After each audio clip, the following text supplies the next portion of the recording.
யாழில் சில பாடசாலைகளுக்கு திறன் விருத்தி வகுப்பறை சஜித்தாள் திறந்து வைப்பு. யாழில் போராட்டத்தில் ஈடுபட்டு வேலையற்ற பட்டதாரிகளை சந்தித்த சஜித் பிரேமதாஸ். யாழ் பருத்தித்துறை ஆதார வைத்தியசாலை ஊழியர்கள் போராட்டம். மண்டைத்தீவு கடலில் படுகொலை செய்யப்பட்டு 31 மீனவர்களின் 38வது ஆண்டு நினைவு தினம். அம்பாறை மாவட்ட அரசியல் கட்டமைப்பு செயலிழந்துள்ளது. பிள்ளையான். இலங்கைக்கும் பங்களாதேஷுக்கும் இடையில் பயணிகள் படகு சேவை. நேரில் பேசப்பட்டவை என்ன? சட்டவிரோத தொழில்களை கட்டுப்படுத்த கோரி முல்லைத்தீவில் மீனவர்கள் போராட்டம். வேலை நிறுத்தத்தை முடிவுக்கு கொண்டுவர ரயில் சாரதிகள் தீர்மானம். இலங்கையின் அணு மின்சார உற்பத்தி முதலீடுகளில் அதிக ஆர்வம் காட்டும் சீனா. நரேந்திர மோடியின் இலங்கை வருகை வெளியாகியுள்ள தகவல். முற்போக்கு சிந்தனை கொண்ட இளைஞர் சமூகம் அவசியம். சாகல ரத்நாயக்க. IMF-இன் கடப்பாடுகளை நிறைவேற்றாத இலங்கை ஆய்வில் வெளியான தகவல். வடக்கு மாகாண கல்வி அமைச்சின் செயலாளருக்கு மகஜர் கையளிப்பு. தொடர்பது விரிவான செய்திகள். ஐக்கிய மக்கள் சக்தியால் அமைத்துக் கொடுக்கப்பட்ட திறன் விருத்தி வகுப்பறையின் சுமார் தொலைக்காட்சி மற்றும் 5 கணனிகளை கொண்ட திறன் வகுப்பறையை எதிர்க்கட்சித் தலைவரும் ஐக்கிய மக்கள் சக்தியின் தலைவருமான சையத் பிரேமதாசா திறந்து வைத்துள்ளார். யாழ்ப்பாணம் வடமராட்சி கொச்சாவத்தை அமெரிக்கன் மிஷன் தமிழ் கலவன் பாடசாலைக்காக இலங்கை ஜனநாயக சோசலிச குடியரசின் எதிர்க்கட்சித் தலைவர் சஜித் பிரேமதாசவால் அமைத்துக் கொடுக்கப்பட்ட திறன் விருத்தி வகுப்பறையானது இலங்கையினுடைய எதிர்க்கட்சித் தலைவரான சஜித் பிரேமதாசவால் திறந்து வைக்கப்பட்டது. முன்னதாக திறன் விருத்தி வகுப்பறையை திறந்து வைப்பதற்காக வருகை தந்த இலங்கை எதிர்க்கட்சித் தலைவர் சஜித் பிரேமதாச தலைமையிலான குழுவினருக்கு வெற்றிலை கொடுக்கப்பட்டு மலர் மாலை அணிவிக்கப்பட்டது. பாடசாலை அதிபர் பவானந்தன் தலைமையில் இடம்பெற்ற இந்த நிகழ்வில் யாழ்ப்பாண மாவட்ட பாராளுமன்ற உறுப்பினர் அங்கஜன் ராமநாதன், ஐக்கிய மக்கள் சக்தியின் உப செயலாளர் உமாசந்திர பிரகாஷ், ஐக்கிய மக்கள் சக்தியின் நல்லூர் அமைப்பாளர் தொழிலதிபர் திருபாகரன், வட்டுக்கோட்டை தொகுதி அமைப்பாளர் மூசதா சிவம், பாடசாலை ஆசிரியர்கள், மாணவர்கள், பெற்றோர்கள், பழைய மாணவர்கள் என பலரும் கலந்து கொண்டனர். இத்திட்டத்தின் கீழ் திறன் விருத்தி தொலைக்காட்சி 5 கணனிகள் என்பன வழங்கப்பட்டிருந்தமை குறிப்பிடத்தக்கது. இதேவேளை எதிர்க்கட்சித் தலைவர் சஜித் பிரேமதாஸ் இன்றைய தினம் காலை யாழ் ஆயர் இல்லத்திற்கு விஜயம் மேற்கொண்டிருந்தார். இந்த சந்திப்பில் யாழ் மறை மாவட்ட குரு முதல்வர் அருட்பணி யோசப் தாஸ் யபரட்னம் அடிகளார் கலந்து கொண்டிருந்தார். இவருடன் மறைக்கோட்ட முதல்வர்கள், அருட்தந்தையர்கள் ஆகியோரும் எதிர்க்கட்சித் தலைவருடன் சந்தித்து கலந்துரையாடினர். 13வது திருத்தம், காணாமலாக்கப்பட்டோர் பிரச்சினை, பொது வேட்பாளர் தெரிவு போன்ற அருட்தந்தையர்களின் வினாக்களுக்கு எதிர்க்கட்சித் தலைவர் கருத்து கூறினார். யாழ்ப்பாணத்தில் போராட்டத்தில் ஈடுபட்ட வேலையற்ற பட்டதாரிகளை எதிர்க்கட்சித் தலைவர் சையத் பிரேமதாசா சந்தித்து கலந்துரையாடியதுடன் பாராளுமன்றத்தில் குறித்த விடயம் தொடர்பாக பேசுவதாகவும் வாக்குறுதி அளித்துள்ளார். வடக்கு மாகாண வேலையில்லா பட்டதாரிகள் சங்கத்தின் ஏற்பாட்டில் யாழ்ப்பாண மாவட்ட செயலகத்திற்கு முன்பாக இன்றைய தினம் கவன ஈர்ப்பு போராட்டம் முன்னெடுக்கப்பட்டது. இதன்போது போராட்டம் நடைபெற்ற பகுதிக்கு வந்த எதிர்க்கட்சித் தலைவர் சஜித் பிரேமதாஸ் போராட்டக்காரர்களுடன் கலந்துரையாடினார்.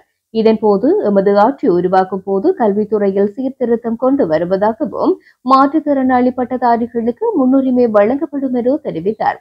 இதன்போது ஐக்கிய மக்கள் சக்தியின் பிரதி செயலாளர் உமாச்சந்திர பிரகாஷ் உள்ளிட்ட அமைப்பாளர்களும் உடனிருந்தார்கள்.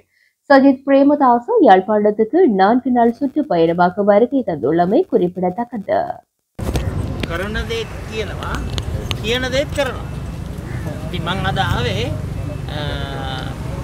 ස්මාර්ට් ක්ලාස් රූම්ස් 13ක් දෙන්න ජැෆ්නා කිලිනොච්චි කියන දිස්ත්‍රික්ක දෙකේ ස්කූල්ස් 13කට සහ තව එක ස්කූල් එකකට බස් රථයක් දෙන්න. ඉතින් මේ අද දින තවත් අවස්ථාවකට යන මොහොතකදී තමයි මගෙන් සංවිධායකවරු ඉල්ලීමක් කරේ මෙහෙම විරකියාවෙන් පෙළෙන උපාධිධාරීන් ඉන්නවා අන්එම්ප්ලොයිඩ් ග්‍රැජුවේට්ස්ලා ඉන්නවා. ඒ අන්එම්ප්ලොයිඩ් ග්‍රැජුවේට්ස්ලාට මාත් එක්ක ඒගොල්ලෝගේ දුක්ගැනවිලි ඉදිරිපත් කරන්නට තියෙනවා කියව නිසා තමයි මම මෙතන නතර වුණේ. මම මේ දුක් කියන්නේ அவர் ஒரு எதிர்க்கட்சி தலைவர் என்ற வகையில் யாழ்ப்பாணம் கிளிநொச்சி மாவட்டத்துக்கு இந்த முறை இங்கே விஜயம் செய்ததுக்கான காரணம் 13 பாடசாலைகளுக்கு ஸ்மார்ட் கிளாஸ் ரூம் கொடுக்கறதுக்கும் ஒரு பாடசாலைக்கு பஸ் வண்டி கொடுக்கறதுக்கும் தான் வந்தவர். உண்மையில் அவருடைய நிகழ்ச்சி நிரலில் இந்த விடயம் இல்லை. அப்போ அவர் என்ன காட்டி ஏற்கனவே இருக்கிற அமைப்பாளர்களை காட்டி இந்த அமைப்பாளர்களுடைய வேண்டுகோளின் பிரகாரம் நாங்கள் கேட்டுக்கொண்டதுக்கு இடங்க தான் தலைவர் இந்த இடத்துக்கு வந்திருக்கிறார். ஏன்னா நாங்கள் இதில் கேட்டது வந்து என்ன இந்த இடத்துல ஒரு ஆர்ப்பாட்டம் தொடர்ச்சியாக நடைபெறுது, ஒரு தேசிய தலைவர் நாட்டில் எதிர்க்கட்சி தலைவராக இருக்கிறவர் இந்த இடத்துல வந்து போகணும் என்ற ஒரு வேண்டுகோளை கேட்டதால் அவர் வந்திருக்கிறார். மற்றபடி அரசியல் புள்ளிகளை பெறுவது அவருடைய இலக்காக இந்த விஜயத்தில் இல்லை. ඒ වගේම මම කියන්න කැමති විශේෂයෙන්ම මේ උපාධිධාරීන්ගේ විරැකියා ප්‍රශ්නය ඊළඟ පාර්ලිමේන්තු දවසේ පළවෙනි අවස්ථාවේ මම පාර්ලිමේන්තුවේ ප්‍රශ්න කරන්න. I will question about the unemployed graduates issue in parliament. Okay? ප්‍රශ්න කරනවා විතරක් නෙවෙයි මොකද්ද රජය කරන්නේ කියන එකට අපි උත්තර ලබා ගන්න. හරි? We will also try to get replies from the government. ඊට අමතරව මම ඔබට කියන්න කැමතියි මේ රටේ මං හිතන්නේ දල වශයෙන් approximately 50000ක් 60000ක් අතර ප්‍රමාණයක් ඉන්නවා unemployed graduates. There are about 50 to 60,000 unemployed graduates in our country. අපේ පැත්තෙන් මම ඕගොල්ලන්ට කියනවා පැහැදිලි විධිමත් වැඩසටහනක් ඔබට අතට මුදලක් එන ඔබට ජීවනෝපායක් නිර්මාණය වෙන වැඩපිළිවෙලකට අපි අනිවාර්යෙන් ප්‍රවේශ වෙනවා. That means we will give our own solution. I can't lie to you by saying our own solution is government jobs for all, right? So we will have a mixture of solutions so that the graduates can choose. අපි දෙනවා විසඳුම් ගණනාවක් විකල්ප ගණනාවක් ඔබට කැමති දේ තෝරගන්න පුළුවන් වෙන ආකාරයට. For example, in your request you have asked for support graduates with special needs. So definitely I have a separate disabled people policy. We will help through that. මේ ආබාධ තත්ත්වයේ ඉන්න අයට උදව් කරන්න. ඒ වගේම ඇත්තම කතා කරනවා මේ এডুকেෂන් සිස්ටම් එක අපි වෙනස් කරන්නට ඕන. හැබැයි දැන් ඔයගොල්ලෝ නිර්මාණය වෙලා ඉවරයිනේ. y'all are outputs. So what we will do is we will provide you with an excellent system of retraining and training and providing you with the necessary skills. නිපුණතා සංවර්ධනයකට කියන්නේ. ඒ වගේම some may want to become entrepreneurs. So we have a policy of 1 million business startups. ලක්ෂ 10ක් නව ව්‍යාපාර ආරම්භ කිරීමේ වැඩසටහන. 1 million business startups වැඩසටහන යටතේ සමහර අයට access to easy capital, easy and affordable capital. ඒ කියන්නේ low rates of interest වලට ඔයගොල්ලන්ට business එකක් පටන් ගන්න ඕන නම් ඒකට අවශ්‍ය capital එක ලබා දෙන්න. එතන තියෙනවා overseas employment opportunities කියලා. ඉතින් මේකේ තියෙනවා අවස්ථා ගණනාවක්.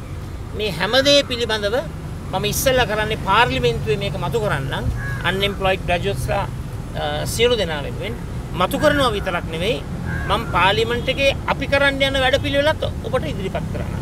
So what we are going to do also we will present. So at the end of the day I must say මම මේ මෙතන බැස්සේ ෂෙඩියුල් එකක් තිබුණේ නැහැ. මේක මේ ප්ලෑන් කරලා කරපු දෙයක් නෙවෙයි. මම මෙතනට ආවේ ඇත්තටම ඔබගෙන්ම ඉල්ලීමක් වුණා. මොකද දැන් ඔබතුමත් මේ ලියුම ඇඩ්‍රස් කරලා තිනවා මගේ නමට. ඒ ඔබතුමන්ලාගේම ඉල්ලීම මත තමයි මම මෙතන රැඳුනේ.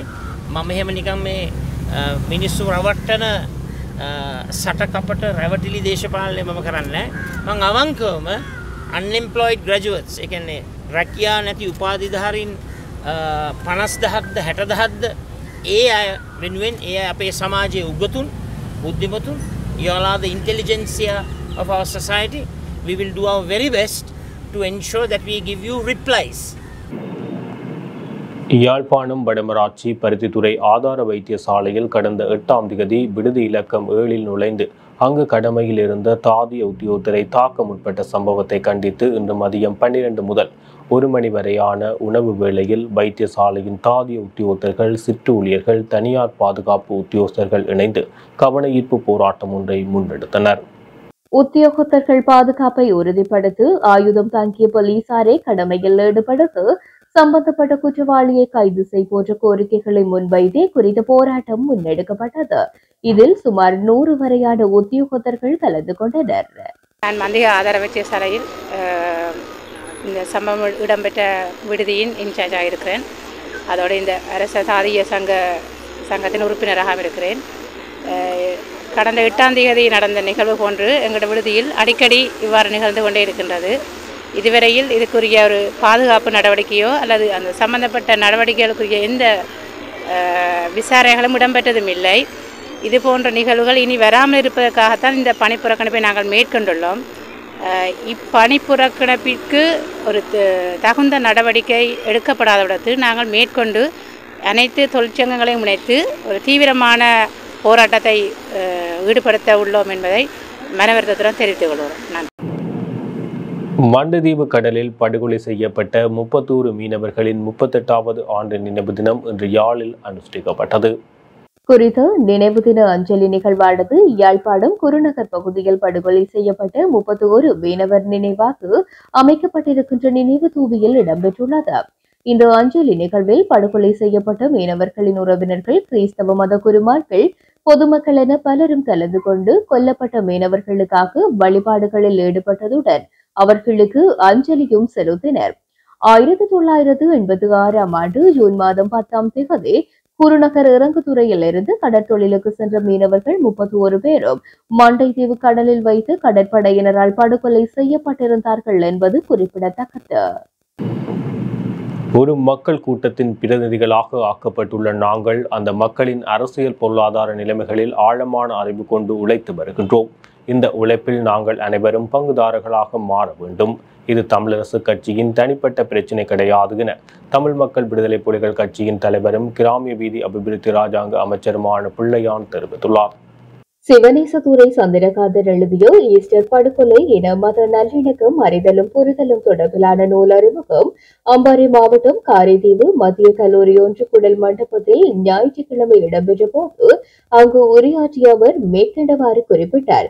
மேலும் தனது கருத்தில் குறிப்பிட்ட அவர், இங்கு அமர்ந்திருக்கிற பெரியவர்களே, காரதீவு மண்ணின் பெருமையை பற்றி என்னை விட லிங்கேஷ் அவர்கள் அழகாக பேசினார். காரதீவிலே அதிகமான வைத்தியர்கள் இருக்கிறார்கள். காரதீவில் அதிகமான கார்கள் இருக்கிறது. காரதீவிலே பெட்ரோல் செட் இல்லை. இதுவும் ஒரு அரசியல், எங்களுடைய சமூகத்துடைய பொருளாதார அரசியல். இப்படி பேசிக்கொண்டிருக்கிற பொழுதும் நாங்கள் அம்பாறை மக்களுடைய ஆணையை எப்படி கேட்பது? இந்த ஆணையை சரியாக எப்படி பயன்படுத்துவது? எனக்கு தெரிந்த மட்டில் நாங்கள் தமிழ் மக்கள் விடுதலை புலிகள் கட்சியானது படகு சின்னத்திலே ஒரு முறைதானும் பெரிய அளவிலே மாகாண ரீதியாக ஆணை கேட்கவில்லை. ஆனாலும் இப்பொழுது அந்த தேவை எழுந்திருக்கிறது. 2008ஆம் ஆண்டு படகு வெத்திலை சின்னத்திலே கேட்ட ஆணைக்கு முடிந்தவரை நாங்கள் பணியாற்றி காட்டியிருக்கிறோம். அதிபரும் ஒற்றுக்கொண்டார். முத்தமிழ் விழாவுக்கு நான் இங்கு வந்து சென்றிருக்கிறேன்.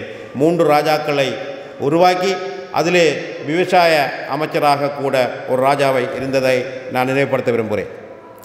அதே போன்ற ஒரு அதிகார கட்டமைப்பை மக்களின் சேர்ந்த வேலை திட்டத்தை செய்ய வேண்டுமாக இருந்தால் லிங்கே சொன்னார், 70-80 வருட அரசியல் வரலாற்றிலே நொடிந்து போயிருக்கிற, நீண்டு நெடிய வரலாற்றிலே சிதைந்து போயிருக்கிற பொருளாதார அரசியல் கட்டமைப்பை சரி செய்வதென்றால் கடந்த தேர்தல் உங்களுக்கு கற்றுக் கொடுத்த பாடம், கிடைக்க வேண்டிய சாதாரணமாக கிடைக்க வேண்டிய ஒரு ஆசனமும் இல்லாமல் போகிற நிலைமை வந்தால் அதை எப்படி சரி செய்து கொண்டோ நாங்கள் முன் செல்வது? அல்லது நீங்கள் இங்கே என்னிடம் கேட்டு நிற்கிற அகப்பை பிடிக்க முடியாவிட்டாலும் அகப்பை பிடிக்கிறவன கைக்குள் புத்தியை கொடுக்க வேண்டிய சூழலுக்கு கூட அம்பாறை மாவட்டத்தில் அரசியல் கட்டமைப்பு பலவீனப்பட்டிருக்கிறது.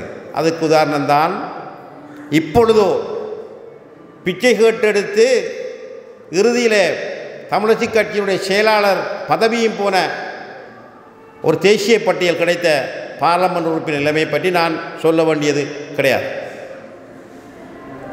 உங்களுக்கு தெரியும். ஆனாலும் எதிர்க்கட்சியில் இருந்து கொண்டோ இங்கு எந்த விஷயங்களும் ஒரு கணக்காளரை கூட போட முடியாத ஒரு நிலைமையிலே தான் அம்பாறையுடைய அரசியல் இருப்பது என்பதையும் யாரும் மறக்க முடியாது. ஒரு அமைச்சராக இருந்தும் பிரதமரோடு ஜனாதிபதியோடு பேசினாலும் அரசியல் என்பதும் வாக்கு என்பதும் எப்படி ஒரு பெரிய ஆட்சியாளர்களை கட்டுப்படுத்துவது என்பதற்கு இவையெல்லாம் சிறந்த உதாரணங்களாக இருக்கிறது. ஆக நான் சுருக்கமாக முடிக்கலாம் என்கிறேன்.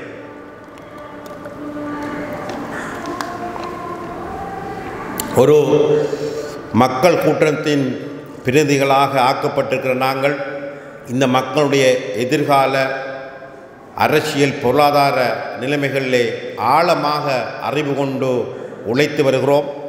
இந்த உழைப்பிலே விரும்பியோ விரும்பாமலோ பங்குதாரர்களாக நாங்கள் இணைய வேண்டும், பேச வேண்டும். இது தமிழரசு கட்சியினுடைய தனிப்பட்ட பிரச்சனை கிடையாது. என்னுடைய பாட்டனாரும் அம்மாவும் தமிழரசு கட்சிக்கு வாக்களித்தவர்கள். அதற்காக என்னுடைய பாட்டனார் இறந்து விட்டார் என்பதற்காக அவரை ஒரு நாளைக்கு மேலே வைத்து அழுது கொண்டிருக்க முடியாது. தூக்கி தாட்டு விட்டு என்னுடைய பிள்ளைக்கு பணிகளை நாங்கள் செய்ய வேண்டும். அப்படித்தான் எமது அரசியல் மாற்றப்பட வேண்டும். காலங்காலமாக வந்தோம் என்பதற்காக, பாரம்பரியமாய் பின்பற்றோம் என்பதற்காக எல்லாவற்றையும் இழந்து நிற்கிற பொழுதும் சரியான தீர்மானங்களை எடுக்காத மக்களை செல்வநாயத்தார் சொன்னது போல கடவுளும் காப்பாற்ற மாட்டான். அல்லது பட்டு வேட்டி கனவை வைரமுத்து சொன்னது போல பேச்சிலே பட்டு வேட்டி கனவுக்கு ஆசை காட்டி மிதக்க விட்டு இங்கு கட்டிருந்த கோமளனம் களவாடப்படுகிற சூழலே வந்து அரசியல் பேசி சென்றால் காலத்துக்கு ஒரு முறை பிள்ளையான் வருவார், அல்லது அடைக்கலநாதன் வந்து கல்முனையை பார்த்துட்டு பார்லிமெண்ட்டில் 2 நிமிடம் பேசுவார், அல்லது நல்லாட்சியிலே வந்து இன்னும் ஒரு வாக்குறுதி கொடுப்பார், அல்லது பழைய எம்பிக்கள் போய் ஜனாதிபதி சந்திப்பார்கள். இது மாத்திரம் அம்பாறை மாவட்ட பாரம்பரிய தமிழர்களுடைய அரசியல் பொருளாதார தளபதியை மாற்றும் என்று யாராவது நினைத்தால் முடியாத காரியம். ஆக பொறுப்புள்ள ஒரு அரசியல் இயக்கத்தின் தலைவராக, பொறுப்புள்ள ஒரு சமூக பற்றாளனாக நான் உங்களிடம் குறிப்பிடுவது என்னவென்றால், இந்த புத்தக வெளியிட்டினாலே அம்பாறை வாழ் மக்கள் சிறப்பாக சிந்திக்க வேண்டும். இலங்கையில் முன்னெடுக்கப்படும் விவசாய நவீனமயமாக்கல் திட்டத்துக்கு பங்களாதேஷ் ஆதரவளிக்கும் என ஜனாதிபதி ரணில் விக்ரமசிங்கவிடம் பங்களாதேஷ் பிரதமர் ஷேக் ஹசீனா உறுதியளித்துள்ளார். புதுடெல்லி சென்றுள்ள ஜனாதிபதி ரணில் விக்ரமசிங்கவுக்கும் பங்களாதேஷ் பிரதமர் ஷேக் ஹசீனாவுக்கும் இடையில் இன்று இடம்பெற்ற இருதரப்பு பேச்சுவார்த்தையின் போதே பங்களாதேஷ் பிரதமர் மேற்கண்டவாறு குறிப்பிட்டார். கூட்டுறவு முறையின் அடிப்படையில் பங்களாதேஷில் செயற்படுத்தப்படும் விவசாய நவீனமயமாக்கல் வேலை திட்டத்தை ஆராய்ந்து இலங்கையின் விவசாய நவீனமயமாக்கல் வேலை திட்டத்தை வெற்றியடைய செய்வதற்காக இலங்கை விவசாயத்துறை நிபுணர்கள் குழு ஒன்றை பங்களாதேஷுக்கு அனுப்புவதற்கும் ஜனாதிபதி ரணில் விக்ரமசிங்க இணக்கம் தெரிவித்தார். பங்களாதேஷுக்கும் இலங்கைக்கும் இடையில் சுதந்திர வர்த்தக உடன்படிக்கை கைச்சாத்திடுவது குறித்தும் இரு நாட்டு தலைவர்களும் கலந்துரையாடியதோடு இந்திய சுதந்திர வர்த்தக ஒப்பந்தம் நிறைவடைந்ததன் பின்னர் பங்களாதேஷுடன் சுதந்திர வர்த்தக உடன்படிக்கை கைச்சாத்திடப்படுவதற்கான வாய்ப்புகள் உள்ளதாக ஜனாதிபதி ரணில் விக்ரமசிங்க சுட்டிக்காட்டினார். பங்களாதேஷின் தனியார் முதலீட்டாளர்களை இலங்கையில் முதலீடு செய்வதற்கான வாய்ப்புகளை வழங்குவதாகவும் பங்களாதேஷ் பிரதமர் ஜனாதிபதி ரணில் விக்ரமசிங்கவிடம் உறுதியளித்தார். இலங்கைக்கும் பங்களாதேஷுக்கும் இடையில் பயணிகள் படகு சேவையை மேற்கொள்வது குறித்தும் இந்த சந்திப்பின் போது கவனம் செலுத்தப்பட்டது. இதேவேளை பங்களாதேஷில் நடைபெறும் பிம்ஸ்டெக் மாநாட்டில் பங்கேற்குமாறு ஜனாதிபதி ரணில் விக்ரமசிங்கவுக்கு பங்களாதேஷ் பிரதமர் அழைப்பு விடுத்தார். தேர்தலின் பின்னர் பங்களாதேஷுக்கு விஜயம் செய்யவாகவும் பங்களாதேஷ் பிரதமரிடம் ஜனாதிபதி உறுதியளித்தார். முல்லைத்தீவு கடற்பரப்பில் இடம்பெறும் சட்டவிரோத கடத்தொழில் நடவடிக்கைகளை கட்டுப்படுத்த கோரி முல்லைத்தீவு கடற்தொழிலாளர்கள் முல்லைத்தீவு மாவட்ட செயலகத்துக்கு முன்பாக போராட்டத்தில் ஈடுபட்டுள்ளனர். குறித்த போராட்டமானது இன்று இடம்பெற்றுள்ளதுடன் முல்லைத்தீவு மாவட்ட அரசாங்க அதிபர் உமா மகேஸ்வரனிடம் மகஜர் ஒன்றும் கையளிக்கப்பட்டுள்ளது. இந்த நிலத்தில் அரசாங்க அதிபர் கருத்து வெளியிடுகையில், கடற்தொழிலாளர்கள் பிரச்சினைகளை நாம் அறிவோம், விரைவில் சட்டவிரோத நடவடிக்கைக்கு எதிராக நடவடிக்கை எடுப்போம். நேற்று முன்தினம் கிழக்கு மாகாண கடற்படை அதிகாரி மற்றும் உதவி பணிப்பாளர் சட்டவிரோத கடற்தொழிலை கட்டுப்படுத்துவது தொடர்பாக கலந்துரையாடியுள்ளதோடு இது தொடர்பான 3வது கூட்டம் தொடர்பாக கடற்தொழில் அமைச்சரிடம் கேட்டுள்ளோம். மேலும் நடைபெறவுள்ள மாவட்ட ஒருங்கிணைப்பு குழு கூட்டத்தில் கலந்துரையாடி நடவடிக்கை எடுப்பதாகவும் அவர் குறிப்பிட்டுள்ளார். இந்த போராட்டத்தில் கடல் வளத்தை பாதுகாக்க வேண்டிய அரசு ஏன் கடல் வளத்தை சுரண்ட துணை நிற்கின்றாய்? கடற்படையினரே சட்டவிரோத வெளிச்சம் உன் கண்களுக்கு தெரியவில்லையா? அரசே சட்டவிரோத தொழிலுக்கு துணை போகாதே போன்ற பதாதைகளை ஏந்திய வண்ணம் போராட்டத்தில் ஈடுபட்டனர். இப்போராட்டத்தில் யாழ்ப்பாணம் மாவட்ட கடற்தொழில் கிராமிய அமைப்புகளின் தலைவர் செல்லத்துறை நட்குடம், யாழ்ப்பாணம் மாவட்ட கடற்தொழில் கூட்டுறவு சம்மேளன உப தலைவர் அந்தோணிப்பிள்ளை பிரான்சிஸ் ரட்னகுமார் மற்றும் யாழ் மாவட்ட கடற்தொழிலாளர்கள், முல்லைத்தீவு மாவட்ட சம்மேளன மக்களது பலரும் கலந்து கொண்டிருந்தமை குறிப்பிடத்தக்கது. போக்குவரத்து அமைச்சருடன் நடாத்தப்பட்ட பேச்சுவார்த்தை வெற்றியடைந்ததை அடுத்து வேலை நிறுத்தம் முடிவுக்கு கொண்டு வருவதாக புகையிரத பொறியியலாளர் சங்கம் தெரிவித்துள்ளது. போக்குவரத்து அமைச்சர் பந்துல குணவர்த்தன மற்றும் ரயில் சாரதிகள் தொழிற்சங்கங்களுக்கு இடையிலான இந்த கலந்துரையாடல் போக்குவரத்து அமைச்சில் இடம்பெற்றுள்ளது. நாளை காலை முதல் ரயில் போக்குவரத்து வழமைக்கு திரும்பும் என தொழிற்சங்கம் தெரிவித்துள்ளது. ஜனாதிபதி தேர்தலில் போட்டியிடும் தகமை ஜனாதிபதி ரணில் விக்ரமசிங்கவுக்கே உள்ளது என பாராளுமன்ற உறுப்பினர் பிரேம்நாத் சி தொலவத்த தெரிவித்துள்ளார். கொழும்பில் நேற்று தினம் இடம்பெற்ற நிகழ்வொன்றில் கலந்து கொண்டு கருத்து தெரிவிக்கும் போது அவர் மேற்கண்டவாறு குறிப்பிட்டுள்ளார். பொருளாதார ரீதியில் அடைந்துள்ள தற்காலிக ஸ்திரத்தன்மையை நிலையானதாக உறுதிப்படுத்திக் கொள்ள ஜனாதிபதி ரணில் விக்ரமசிங்க தலைமையிலான அரசாங்கம் மீண்டும் தோற்றம் பெற வேண்டும். நெருக்கடியான சூழலில் தான் தலைவர்கள் தோற்றம் பெறுவார்கள். ஜனாதிபதி ரணில் விக்ரமசிங்க சிறந்த அரசு தலைவர் என்பது 2022ஆம் ஆண்டு நெருக்கடியின் போது வெளிப்பட்டது. நெருக்கடிகளை கண்டு தப்பிச் சென்று அனுரகுமார திசுநாயக்க மற்றும் எதிர்க்கட்சி தலைவர் சஜித் பிரேமதாஸ் ஆகியோரின் பேச்சுக்கள் கேட்பதற்கு மாத்திரம் சிறந்ததாக இருக்கும், ஆனால் நடைமுறைக்கு சாத்தியமற்றது. ஜனாதிபதி ரணில் விக்ரமசிங்க பொது வேட்பாளராக களமிறங்க வேண்டும் என்பதை அவரிடம் வலியுறுத்தியுள்ளோம். ஜனாதிபதியின் செயற்பாடுகளுக்கு எதிராக பொதுஜன பெரமுனவின் உறுப்பினர்களில் ஒரு சிலர் செயற்படுவது முறையற்றது. ஜனாதிபதி தேர்தலில் போட்டியிடும் தகைமை ஜனாதிபதி ரணில் விக்ரமசிங்கவுக்கே உள்ளது என குறிப்பிட்டுள்ளார். இலங்கையில் அணு மின்சார உற்பத்தி துறையிலும் முதலீடுகளை மேற்கொள்ளும் முயற்சிகளில் சீனா ஈடுபட்டு வருவதாக தெரிவிக்கப்பட்டுள்ளது. முன்னதாக இலங்கையின் அணு ஆலைக்கான திட்டங்களை சமர்ப்பித்த அமைப்புகளில் சீனாவின் CNNC நிறுவனமும் உள்ளடக்கியுள்ளது. ஏற்கனவே அணு மின் உற்பத்தியை ஒழுங்குபடுத்துவதற்கான சட்ட திருத்தம் தொடர்பில் இலங்கை அரசாங்கம் முயற்சிகளை முன்னெடுத்து வருவதுடன் இலங்கை அணுசக்தி சபை வருங்கால முதலீட்டாளர்களிடமிருந்து திட்டங்களை எதிர்பார்க்கின்றது. இந்த நிலையில் சீனாவின் தேசிய அணுசக்தி கழகத்தின் பிரதிநிதிகள் இது குறித்து கலந்துரையாட இலங்கைக்கு வருகை தர உள்ளதாக தகவல்கள் வெளியாகியுள்ளன. அது மாத்திரமன்றி ரஷ்யாவின் ரசோடோம், பிரான்சின் எலக்ட்ரோசிட்டி டி பிரான்ஸ் மற்றும் டென்மார்க்கின் ஜீபோக் ஆகிய அமைப்புகளும் தமது திட்டங்களை சமர்ப்பித்துள்ளன. இதற்கிடையில் இலங்கை அரசாங்கத்தின் இந்த திட்டத்துக்கு அமைய அண்மையில் சர்வதேச அணுசக்தி நிறுவன நிபுணர்களின் குழு 7 நாள் பாதுகாப்பு மதிப்பாய்வுகளை நடத்தியது. இதன் மூலம் அணு மின் நிலையங்களை உருவாக்குவதற்கான சாத்தியமான தளங்களை அந்த நிறுவனம் அடையாளம் கண்டுள்ளது. இதனை அடுத்து வருங்கால முதலீட்டாளர்களிடமிருந்து ஆர்வத்தை வெளிப்படுத்துவதற்காக சட்டத்தில் திருத்தங்களை கொண்டுவர முயற்சிக்கப்படுவதாக இலங்கை அரசாங்கம் தெரிவித்துள்ளது. இதேவேளை அமெரிக்காவின் அல்ட்ரா அணுசக்தி கழகம் மற்றும் கனடாவின் அணுசக்தி கனடா லிமிடெட் ஆகியவையும் இலங்கையில் முதலீடு செய்ய ஆர்வமாக உள்ளதாக தெரிவிக்கப்பட்டுள்ளமை குறிப்பிடத்தக்கது.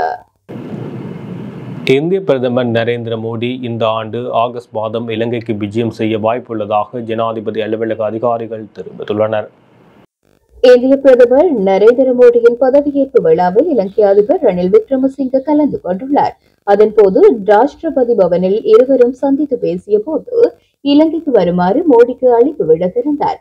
மேலும் டெல்லியில் இந்திய வெளியுறவுத்துறை அமைச்சர் ஜெய்சங்கருடன் பிரதமர் மோடியின் பயணம் குறித்து விக்ரமசிங்க கலந்துரையாடியுள்ளார். இதன்போது இந்த விஜயம் இந்த வருடம் ஆகஸ்ட் மாதம் இடம்பெறும் என தெரிய வந்துள்ளது. ஜனாதிபதி ரணிலிடம் விரைவில் இலங்கைக்கு விஜயம் செய்து இந்திய பிரதமரின் விஜயம் குறித்து ஆராய்வதாக ஜெய்சங்கர் உறுதியளித்துள்ளமை குறிப்பிடத்தக்கது. நாட்டின் வரலாற்றில் எந்தவொரு காலத்திலும் சட்டமா அதிபருக்கு சேவை நீடிப்பு வழங்கப்படவில்லை எனவும் அது அரசியலமைப்புக்கு முரணானது என பாராளுமன்ற உறுப்பினர் பேராசிரியர் GL பீரிஸ் தெரிவித்துள்ளார். குறித்த விடயத்தை கொழும்பில் இன்று நடைபெற்ற ஊடகவியலாளர் சந்திப்பிலேயே அவர் குறிப்பிட்டுள்ளார். இதன் அடிப்படையில் சட்டத்தின் நீதியை நிறைவேற்றுவதற்கு சட்டமா அதிபருக்கு தனித்துவமான பொறுப்புகள் இருப்பதாகவும் மற்றும் 1948ஆம் ஆண்டுக்கு பின்னர் சட்டமா அதிபர் ஒருவரின் சேவை நீடிக்கப்படுவது இதுவே முதல் முறை என்றும் அவர் தெரிவித்துள்ளார். மேலும் இன்னும் 34 நாட்களில் அதிபர் தேர்தலை நடத்துவதற்கான நடவடிக்கைகள் ஆரம்பிக்கப்பட உள்ள நிலையில் சட்டமா அதிபரின் பதவியை அதிபர் 6 மாதங்களுக்கு நீடித்தால் சட்டமா அதிபர் அலுவலகத்தின் சுதந்திரத்துக்கு பேரிடியாக அமையும் எனவும் அவர் தெரிவித்துள்ளமை குறிப்பிடத்தக்கது. சர்வதேச நாணய நிதியத்தின் நிர்வாக சபை எதிர்வரும் 12ஆம் தேதி இலங்கையின் 3வது கொடுப்பனவை அனுமதிக்கும் என எதிர்பார்க்கப்படுவதாக அறிவிக்கப்பட்டுள்ளது. அதன்படி 2023 டிசம்பரில் புதுப்பிக்கப்பட்ட திட்டத்தின் கீழ் இந்த ஆண்டு மே மாத இறுதிக்குள் இலங்கை 25% கடப்பாடுகளை நிறைவேற்ற தவறியுள்ளதாக ஆய்வில் குறிப்பிடப்பட்டுள்ளது. இலங்கை அரசாங்கத்தின் தற்போதைய வேலை திட்டத்தின் கீழ் இந்த அனுமதி கிடைக்கும் என எதிர்பார்க்கப்படுகின்றது. எவ்வாறாயினும் இலங்கை அதன் பொருளாதார வீழ்ச்சிக்கு அடித்தளமாக இருக்கும் நிர்வாக மேம்பாடுகளில் இன்னும் பின்தங்கியே உள்ளதாக வெரிட்டி ரிசர்ச் நிறுவனத்தின் ஆய்வில் தெரிய வந்துள்ளது. இதேவேளை நிறைவேற்ற வேண்டிய 63 பொறுப்புகளில் 32 பொறுப்புகள் நிறைவேறியுள்ளதாக தெரிவிக்கப்பட்டுள்ளது. இந்த நிலையில் 16 பொறுப்புகளை நிறைவேற்றவில்லை எனவும் 15 பொறுப்புகள் குறித்து தகவல்கள் எதுவும் இல்லை என்றும் சுட்டிக்காட்டப்பட்டுள்ளது. எனவே நிறைவேற்றப்படாத 16 உறுதிமொழிகளை ஆராயும் போது அவற்றில் 7 நிபந்தனைகள் நிதி மேலாண்மையுடன் சம்பந்தப்பட்டவை எனவும் கூறப்படுகின்றது. மேலும் 6 நிபந்தனைகள் நிதி வெளிப்படைத்தன்மை விடயத்திலும் 3 நிபந்தனைகள் ஊழலுக்கு எதிரான நடவடிக்கைகளுடனும் தொடர்புடையவை என சுட்டிக்காட்டப்பட்டுள்ளமை குறிப்பிடத்தக்கது. யாழ்ப்பாணத்தில் அமைந்துள்ள வடக்கு மாகாண கல்வி அமைச்சின் அலுவலகத்துக்கு முன்பாக வேலையில்லா பட்டதாரிகள் இன்று மதியம் கவனஈர்ப்பு போராட்டம் ஒன்றை முன்னெடுத்தனர். பல்கலைக்கழக பட்டத்தை பாடையில் கட்டி அதனை சுமந்தவாறு யாழ்ப்பாண மாவட்ட செயலகத்திலிருந்து பேரணியாக புறப்பட்டு செம்மணி பகுதியில் உள்ள வடக்கு மாகாண கல்வி அமைச்சின் அலுவலகத்திற்கு முன்பாக கூடி போராட்டத்தில் ஈடுபட்டனர். வடக்கு மாகாண வேலையில்லா பட்டதாரிகள் சங்கத்தின் ஏற்பாட்டில் நடைபெற்ற குறித்த போராட்டத்தின் நிறைவில் வடக்கு மாகாண கல்வி அமைச்சின் செயலாளர் பேட்ரிக் டெரஞ்சனை போராட்டக்காரர்கள் சந்தித்து பேசி மகஜரையும் கையளித்தனர். ஆசிரியர் நியமனத்தின் போது பரீட்சைகளை நடாத்தாது பரீட்சார்த்திகளுக்கு முன்னுரிமை அளித்தல் உள்ளிட்ட சில கோரிக்கைகள் மகஜரில் உள்ளடக்கப்பட்டிருந்தது. இது தொடர்பில் உயர் அதிகாரிகளுடன் பேசி முடிவொன்றை எட்டுவதாக கல்வி அமைச்சின் செயலாளர் பட்டதாரிகளிடம் தெரிவித்தார். வேலையில்லா பட்டதாரிகள் இன்று 2ஆம் நாளாக யாழ்ப்பாண மாவட்ட செயலகத்திற்கு முன்பாக கவனஈர்ப்பு போராட்டத்தில் ஈடுபட்ட போது எதிர்க்கட்சித் தலைவர் சஜித் பிரேமதாசவை சந்தித்து கலந்துரையாடியிருந்தனர். வணக்கம். வடமாகாண வேலையில்லா பட்டதாரி சங்க தலைவர் கபில்டன் போல். நாங்கள் நேற்றைய தினம் போராட்டத்தை ஆரம்பிச்சினாங்கள். எங்களுடைய பட்டதாரிகள் தொடர்பிலான பிரச்சனைகளையும் அவர்கள் எதிர்கொள்கிற சவால்கள் தொடர்பிலாக ஒரு தொடர் போராட்டத்தை நாங்கள் ஏற்பாடு செய்து இன்று அது முடிவுக்கு கொண்டு வந்திருக்கின்றோம். நேற்று தினம் ஆரம்பித்து அந்த போராட்டமானது இன்றும் தொடர்ந்து இன்று நாங்கள் சஜித்தை சந்திக்கிறதுக்கான எதிர்க்கட்சித் தலைவர் கௌரவ சஜித் பிரேமதாசா சந்திக்கிறதுக்கான ஒரு நேரத்தை எங்களுக்கு ஒதுக்கி அவரை சந்தித்து எங்களுடைய பிரச்சனைகளை நாங்கள் அவருக்கு தெளிவாக வழங்கப்படுத்தியிருந்தோம். அவர் அது தொடர்பாக பார்லிமெண்ட்டில் தெரிவிப்பதாகவும் எங்களுடைய விடயம் தொடர்பாக கதைப்பதாகவும் அவர் கூறியிருந்தார். அவருக்கு மிகப்பெரிய நன்றி. அத்தோடு நாங்கள் கல்வி அமைச்சுக்கு நாங்கள் வந்து எங்களுடைய பிரச்சனையை நாங்கள் தெரிவித்துக் கொண்டிருக்கிறோம். இது இருக்கிற பிரச்சனை என்று சொன்னால் வருகின்ற 2 வாரங்களுக்குள் ஆசிரியர் நியமனம் தொடர்பான அறிக்கை வெளிவரப்போது அப்போ அந்த விடயம் தொடர்பாக எங்களுடைய பட்டதாரிகள் மேலான அதிக கரிசனை செலுத்தணும் என்று சொல்லி நாங்கள் இந்த கோரிக்கை நாங்கள் முன்வச்சிருக்கின்றோம். இதில் இருக்கிற கோரிக்கைகளாவது முடிந்த அளவில் பரீட்சைகள் இல்லாத ஆசிரியர் நியமனங்களை வழங்கணும் என்றது மற்றது அரசு நியமனங்கள் வழங்கணும் என்ற கோரிக்கை நாங்கள் முன்வைக்கின்றோம். அத்தோடு ஏற்கனவே அரசு நியமனங்கள் இருக்கிற உத்தியோகஸ்தர்களை பட்டதாரிகள் நியமனத்தோடு சேர்க்காம பட்டதாரிகளுக்கு மட்டுமான ஒரு நியமனத்தை வழங்கணும் என்றதை நாங்கள் முன்வைக்கின்றோம். அதோடு ஏற்கனவே வயசு பிரச்சனையா இருக்கிற பட்டதாரிகளை கரிசனையில் கொண்டு 35 வயசுக்கு மேற்பட்ட பட்டதாரிகள் எங்களோட இருக்கிறாங்க, அவங்களையும் கரிசனையில் கொண்டு அவங்களுக்கான வேலைவாய்ப்பை உறுதிப்படுத்தணும் என்ற விஷயத்தை நாங்கள் முன்வைக்கின்றோம். அதோடு விசேட தேவைக்குரிய ஆக்களும் ஒரு 30-35 பேர் எங்களோட இருக்கணும் பட்டதாரிகளாக, அவங்களுக்குமான ஒரு வேலைவாய்ப்பை உறுதிப்படுத்தணும் என்று சொல்ற கருத்தை நாங்கள் முன்வச்சினாங்க.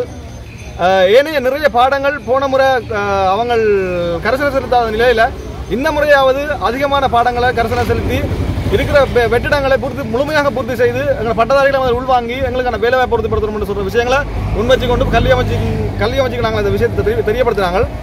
அவை அவர்களுக்கு சொன்ன விடயங்கள் என்னென்று சொன்னால் உங்களுடைய பிரச்சனை நாங்கள் ஏற்றுக்கொள்கின்றோம். ஆனால் இதை நாங்கள் பார்லிமெண்டத்தினூடாக மினிஸ்ட்ரியினூடாக தான் நாங்கள் நிறைவேற்றக்கூடியதாக இருக்கும். ஆகவே இதை ஒட்டுமொத்த பார்லிமெண்ட் உறுப்பினர்கள் கரிசனை செலுத்தி எங்கள் இந்த விடயங்கள் சார்பில் நீங்கள் பார்லிமெண்ட்டில் பிரதிபலிக்கக்கூடிய மாதிரி ஒரு கருத்தை முன்வைத்தால் தான் எங்களுக்கான வாய்ப்புகள் கிடைக்கும். ஆகவே எங்களை பிரதிநிதித்துவப்படுத்துகின்ற பாராளுமன்ற உறுப்பினர்கள் மற்றும் ஏனைய உறுப்பினர்கள் நீங்கள் கரைசலை செலுத்தி எங்களுடைய எதிர்காலம் தொடர்பான ஒரு அக்கறை செலுத்தி எங்களுக்கான வாய்ப்பை ஏற்படுத்தி தரணும் என்று சொல்லி கேட்டுக்கொள்கின்றோம். இத்துடன் ஜெஃப்னா கேலரியின் இரவு நேர பிரதான செய்திகள் நிறைவு பெறுகின்றது. மேலும் செய்திகளை அறிந்து கொள்ள எமது இணையதள பக்கமான www.jeffnagallery.lk என்ற இணையதளத்துடன் இணைந்திருங்கள்.